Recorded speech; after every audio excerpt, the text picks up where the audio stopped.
Bonjour à tous. Alors aujourd'hui j'aimerais vous proposer un pas à pas, un work in progress autour du Rancor. Une figurine en vinyle que j'ai trouvée il y a des années à Bruxelles, en Belgique. Une figurine qui a toute une histoire puisque en fait c'est une figurine d'AMT ERTL. Et AMT ERTL, il y a des années, proposait des figurines en vinyle de personnages humains, on va dire. Mais je ne savais pas en fait qu'ils avaient aussi sorti ce monstre magnifique qu'est le Rancor. Le Rancor étant la bestiole qui est sous le palais de Jabba. Et que Jabba aime à nourrir de temps en temps avec des visiteurs qui passent dans son palais. Voilà. Donc c'est une créature que j'aime beaucoup et qui me rappelle beaucoup de bons souvenirs, notamment autour du jouet que j'avais eu de Kenner en 1983-84. Et comme vous voyez, il était livré non seulement avec un garde gamoréen, mais en plus avec l'attitude qui laissait augurer le pire pour ce pauvre garde qui allait servir de petit déjeuner. Justement, j'ai commencé donc la figurine avec la figurine du gamorien, avec les renseignements et comment dirais-je, les documents qui vont bien.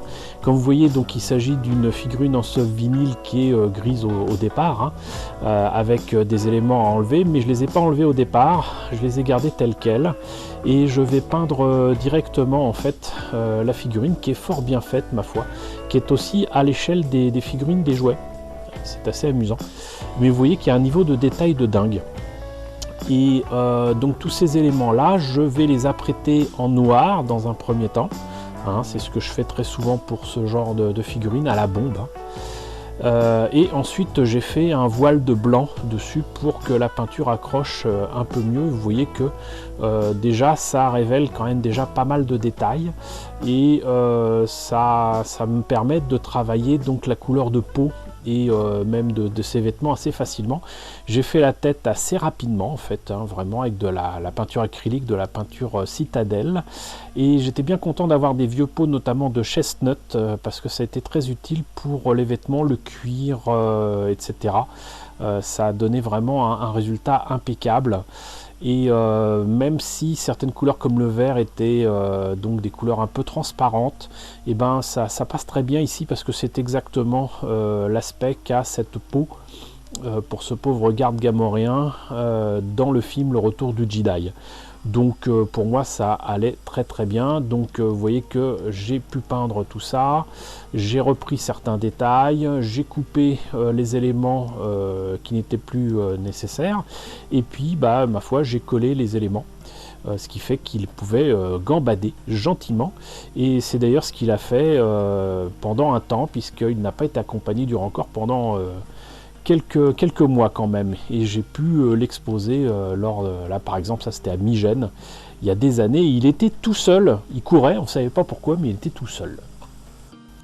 Il était temps de s'attaquer au Rancor, aussi terrible soit-il, avec ses grosses pièces, parce qu'il est vraiment énorme, et j'ai fait exactement comme le garde gamoréen, donc d'abord une base de noir, et ensuite un petit voile blanc dessus, ce qui fait qu'il a un aspect un peu granitique, j'allais dire, mais c'était voulu. Ça permet de relever les détails, et il n'y a que la tête que j'ai peint presque entièrement en blanc pour faire la bouche et faire l'intérieur déjà en rouge, en rose, faire les dents, faire les yeux, même si au final ça sera en noir. Et puis tout le reste par contre ça a été du marron, du badigeonnage littéralement en marron. Par contre là la tête, vous voyez, m'a révélé un gros problème avec la maquette en question, puisque c'est du soft vinyle, c'est que les pièces en fait se joignaient extrêmement mal.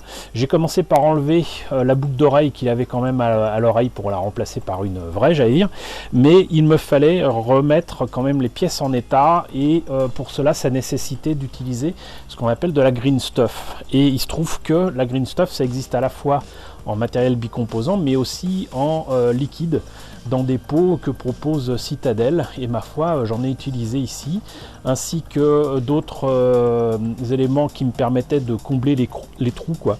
Et puis il fallait aussi que je vérifie que tout cela me permettait quand même de mettre la pose nécessaire pour que le Rancor attrape le garde gamoréen, mais il a fallu mettre beaucoup plus de matière que je ne pensais.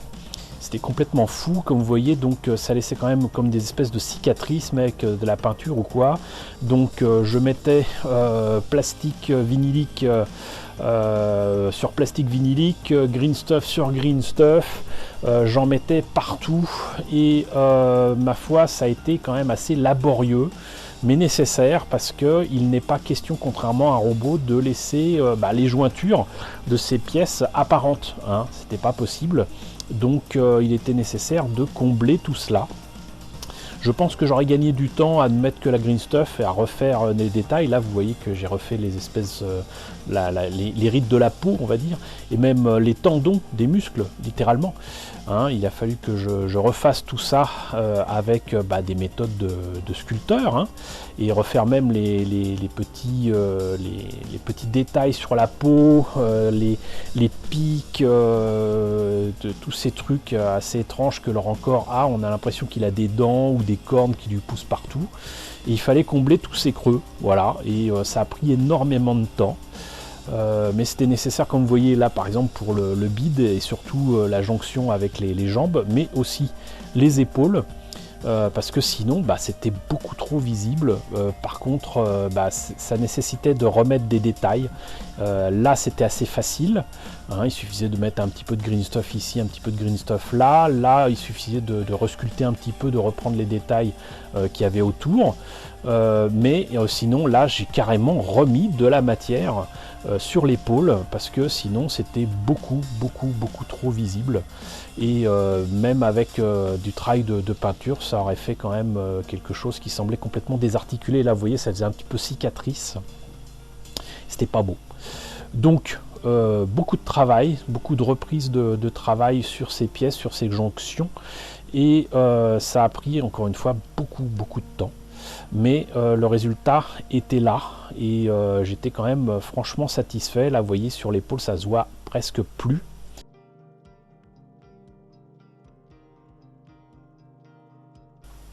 Et quels sont les outils finalement que j'ai utilisés? Déjà de l'accélérateur pour Superglue, ça a été très utile. J'ai pensé à utiliser de la putty mais franchement c'était pas utile ici. Et sinon c'était essentiellement du mastic plastique de chez Prince Auguste. Et donc comme je disais de la green stuff, et là on en trouve aussi chez Citadel en bicomposant, hein, on mélange du bleu et du jaune là. Sinon c'était le liquid green stuff qui m'a beaucoup aidé au départ. Et sinon pour refaire les détails j'ai récupéré des tampons on va dire d'un jeu que vous avez peut-être connu qui était le Savant Fou, avec des espèces de créatures mutantes. Ça permettait de faire des espèces d'écailles, de faire des veines, de faire des détails de peau. Et ça m'a été très utile. Mais j'ai utilisé aussi un jouet d'orange. Ça m'a permis littéralement de faire de la peau d'orange et de l'utiliser pour mettre ça sur la green stuff et reproduire la peau du Rancor. Sinon vous avez d'autres éléments, des outils dont je ne connais pas les noms, mais qui ont servi pour brosser, pour refaire les détails, voilà, des outils de sculpture même pour enfants, c'était largement suffisant. Mais ces petits tampons ont été vraiment très utiles. Et d'ailleurs, puisqu'on parle du Savant Fou, sachez que j'avais gardé les crânes et les éléments des monstres mutants pour les mettre dans l'antre du Rancor, pour en faire des éléments macabres que j'aurais placés à côté d'os de dinosaures. Voilà, ça c'était pour mettre dans l'antre du Rancor. Et ça aurait pu être très pratique. Mais sinon, le Rancor est enfin donc monté, presque tout collé, hein, à part peut-être la main, mais sinon déjà il tenait debout, j'étais déjà bien content. J'ai fignolé les derniers détails et là ça va être un gros travail de peinture avec en fait la chestnut à fond, voilà, badigeonner aussi, en mettre partout, mettre du marron, mettre du noir, reprendre quand même aussi un petit peu avec le mastic plastique pour la poignée ici, pour éviter donc les creux. Et là c'est vraiment, par contre, vu la taille de la pièce, vraiment j'ai utilisé de très gros pinceaux. J'ai fait aussi les détails des doigts de pied, les écailles, le dos je le trouve magnifique comme ça.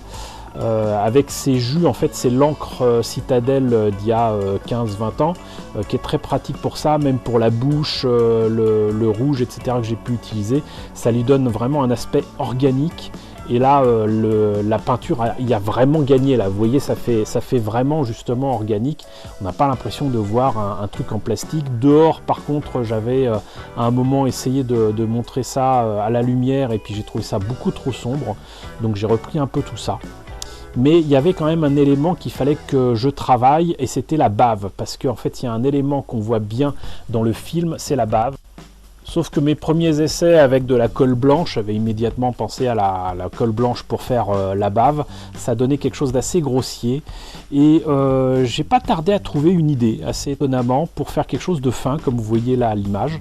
En fait, c'est tout bête, c'est vous utilisez le fil le plus fin que vous puissiez trouver, en fait même un poil peut suffire, et des poils autour de moi, c'est pas ce qui manquait, ça venait pas de moi, c'était tout simplement des poils de chat, les poils du chat Piléou que je gardais à l'époque, et ça m'a permis de faire un point de colle d'un côté, un point de colle de l'autre, de faire couler la colle, vous voyez, entre les deux mâchoires, et ça donne un résultat quand même assez bluffant, et je trouve même très réaliste, avec même le mouvement qu'on voit dans le film, et c'est ce qui fait, je pense, toute la différence. C'est ce que j'appelle souvent, pour ce genre de projet, le détail qui tue. Sinon, j'ai également repris toutes les cornes, tout ce qu'il y avait sur la surface du rancor, il y en avait un paquet, vraiment on a l'impression qu'il fait pousser des cornes sur tout son corps, et là j'ai repris ça avec de la peinture un petit peu plus claire, beige, etc., couleur en fait os, hein, et repris ensuite avec des jus et du lavis, et voilà ce que ça donne. Donc au final, donc un rancor plus vivant que jamais, et surtout qui a beaucoup d'appétit. Donc là on voit donc les images finales du rancor que j'estime terminé, avec sa bave, avec ses petits yeux noirs, avec une petite pointe de blanc dedans pour faire le reflet dans l'œil. Si vous voulez voir le résultat en vidéo, je rappelle que j'ai déjà fait une vidéo donc sur ce rancor et ce pauvre garde gamoréen poursuivi donc par la bête de Jabba. Je vous mets le lien un petit peu plus haut pour que vous voyez ça. C'est peut-être plus agréable à voir que des photos un peu fixes, hein, je le comprends tout à fait. En attendant, donc je suis très content du résultat, et je vous invite à voir la vidéo. Donc voilà, on en a terminé avec la présentation de cette figurine. Je profite de l'occasion pour remercier Maïté, qui il y a des années était venue photographier donc ma figurine chez moi. Et ça a permis de faire d'excellents clichés que vous avez pu découvrir dans cette vidéo. Voilà, donc écoutez, j'espère que la présentation de ce kit en ce vinyle du rancor vous a intéressé, que ce pas à pas en photo d'archives photo vous a intéressé. N'hésitez pas à me dire ce qu'il en est dans la section commentaires, n'hésitez pas à liker, n'hésitez pas à partager, n'hésitez pas à vous abonner si ce n'est pas déjà le cas. Coucou aux nombreux abonnés qui nous ont rejoints dernièrement, coucou aux grands anciens.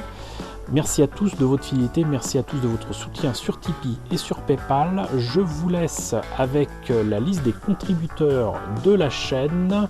Restez chez vous, prenez soin de vous, et à très bientôt pour un prochain Work in Progress.